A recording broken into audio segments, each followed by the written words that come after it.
ಚನ್ನರಾಯಪಟ್ಟಣ ಹೋಬಳಿ ಭೂಸ್ವಾಧೀನ ಆಗಿ ಈ BJP ಸರ್ಕಾರದಲ್ಲಿ ಆಗಿದ್ದು. ಈಗ 4 ವರ್ಷ ಆಯಿತು ನಮಗೆ ಭೂಸ್ವಾಧೀನ ನೋಟಿಸ್ ಬಂದು. ಅವತ್ತಿನಿಂದ ನಾವು ಸತತವಾಗಿ ಹೋರಾಟ ಮಾಡ್ಕೊಂಡು ಈ ಭೂಮಿ ಉಳಿಸಲೇಬೇಕಂತೇಳಿ BJP ಸರ್ಕಾರದಲ್ಲಿ ಬೇಕಾದಷ್ಟು ಧರಣಿಗಳು ನಡೆಸಿ ಸ್ಟ್ರೈಕ್ ಮಾಡಿ ದೇವನಹಳ್ಳಿ ಬಂದ್ ಮಾಡಿ ಸ್ಟ್ರೈಕ್ ಮಾಡಿದ್ರು. ಸರ್ಕಾರ ಸ್ಪಂದಿಸಲಿಲ್ಲ ನಮಗೆ. ಅವತ್ತು ಹೋರಾಟ ನಾನಾ ಥರ ಹೋರಾಟ ಮಾಡಿದ್ರು, ನಮ್ಮ ಪರವಾಗಿ ನಿಲ್ಲಿಲ್ಲ ಸರ್ಕಾರ. ತಿರುಗಿ ನಾವು ಫ್ರೀಡಮ್ ಪಾರ್ಕಲ್ಲಿ ಒಂದು ಧರಣಿ ಮಾಡಿದಾಗ ಇದೇ ಕಾಂಗ್ರೆಸ್ ಸರ್ಕಾರ ಬಂದಿತ್ತು.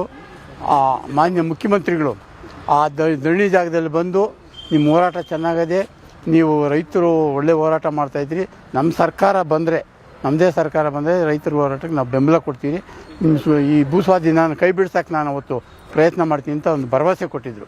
ಆ ನಂಬಿಕೆ ಮೇಲೆ ನಾವು ಸತತವಾಗಿ ಒಂದು ಹೋರಾಟನ ಮುಂದುವರಿಸ್ಕೊಂಡಿದ್ರಿ. ನಾನಾ ಥರ ಹೋರಾಟಗಳು ಮಾಡ್ಕೊಂಡು ಆದರೂ ಒಂದು 2 ವರ್ಷ ಇವರು ಸತಾಯಿಸಿದ್ರು ನಮ್ಮನ್ನ.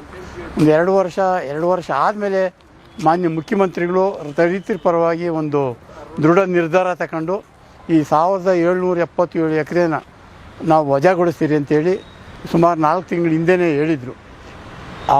ರೈತರ ಪರವಾಗಿ ಹೇಳಿದರು. ಮಾನ್ಯ ಮುಖ್ಯಮಂತ್ರಿಗಳು ಒಂದು ಕ್ಯಾಬಿನೆಟ್ ಸಭೆ ಕರೆದು ಮೊನ್ನೆ ಕ್ಯಾಬಿನೆಟಲ್ಲಿ ಹೋದ ವಾರದಲ್ಲಿ ಒಂದು ಘೋಷಣೆ ಮಾಡಿದ್ದಾರೆ. ರೈತರ ಪರವಾಗಿ ರೈತರ ಭೂಮಿ ಉಳಿಸ್ಬೇಕು ಅಂಥೇಳಿ ಒಂದು ರೈತರ ಪರವಾಗಿ ದೃಢ ನಿರ್ಧಾರ ಕೊಟ್ಟರು. ಅವರು ನುಡಿದಂತೆ ನಡೀತೀನಿ ಅಂತೇಳಿ ಒಂದು ಒಳ್ಳೆಯ ಆಶ್ವಾಸನೆ ಕೊಟ್ಟರು.